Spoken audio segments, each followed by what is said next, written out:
বন্ধুরা, আজকে একটি বাইক সম্বন্ধে কথা বলবো, পালসার N125। তো অনেকে আপনারা ভিডিও দেখেছেন যে বাইকের অনেক প্রবলেম।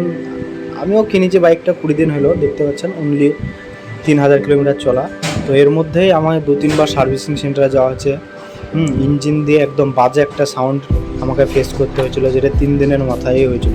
150 কিলোমিটার চলার পর বাইকের ইঞ্জিন দিয়ে একদম বাজে একটি সাউন্ড আমি ফেস করেছি, যেটি সার্ভিস সেন্টারে যাওয়ার পর 2-3 দিন অলরেডি আমার বাইকটা সার্ভিস সেন্টারে পড়েছিল। তো ওরা সলভ করে দিয়েছে।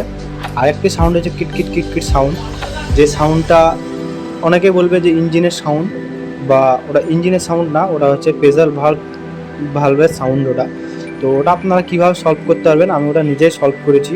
তো ওটি আপনারা খুলে, ঠিক আছে, আপনার থ্রোটল বডি ক্লিনার বা WD-40 এইসব জাতীয় কিছু দিয়ে আপনারা পরিষ্কার করে দিতে পারেন, সলভ হয়ে যাবে।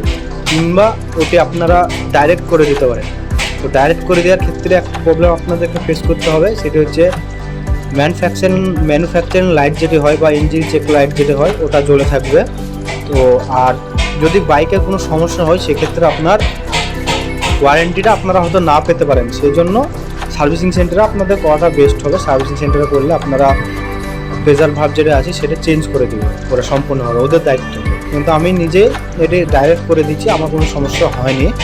আর ফার্স্ট সার্ভিসিংও আমি বাড়িতে করেছি। তো আমার বাইকের কোনো ওয়ারেন্টি গ্যারান্টি শোরুম থেকে বলে দিচ্ছে যে আপনি পাবেন না, কারণ ফার্স্ট সার্ভিসিংও আমি নিজেই করেছি। আর আমি যেতে চাইনি, কারণ সার্ভিস সেন্টারে যাইনি, কারণ ওদের ব্যবহার একটুও ভালো না, ওরা কোনো কিছুই জানে না, ফালতু ওরা ঘোরাবে। তো আপনাদেরকে না যাওয়াই বেস্ট। আমি নিজেই সব সলভ করে নিয়েছি। 2 দিনের মাথায় যে সাউন্ডটি হয়েছিল আমার সেই ইঞ্জিনের, তো সেই সাউন্ডটা হচ্ছে ট্যাপিডের সাউন্ড, খুব বাজে একটি সাউন্ড ফেস করতে হয়েছিল আমাকে। তো ওরা ওটা সেট করে দিয়েছে। তারপরে কিটকিট সাউন্ডটা আমি নিজে সলভ করে নিয়েছি। আরেকটি সাউন্ড যেটা বলে সবাই, যেটা মানে চলতে চলতে বন্ধ হয়ে যায়, তো এই প্রবলেমটা আমাকে ফেস করতে হয়নি। তো পরবর্তী সময় কী হবে আমি বলতে পারছি না, কিন্তু ওটার সমাধান হচ্ছে, আপনারা যদি প্রবলেম হয় তো ওটা আপনারা WD-40 দিয়ে ক্লিন করে নিতে পারেন, সমস্যার সমাধান হয়ে যাবে। তো ওভারঅল বাইক খুব সুন্দর, লুকও খুব সুন্দর, ব্রেকিং পাওয়ার খুব সুন্দর। আপনারা চাইলে নিতে পারেন। এই প্রবলেমগুলো যদি বাদ দিয়ে আপনারা বাইকটা নিতে চান, তো খুব সুন্দর বাইক আপনারা নিতে পারেন। আর বাইকটি নিয়ে একটি লং রাইড সম্পূর্ণ আমি প্ল্যান করছি, একদিনে ম্যাক্সিমাম 1000 কিলোমিটার যাওয়ার প্ল্যান করছি। তো কে দেখতে চান ভিডিওটি অবশ্যই কমেন্ট করবেন।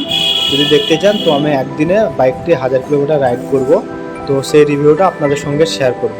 তো ভিডিওটা ভালো লাগলে লাইক করবেন এবং শেয়ার করবেন, পাশে থাকবেন। ততক্ষণের জন্য থ্যাংক ইউ, বাই বাই।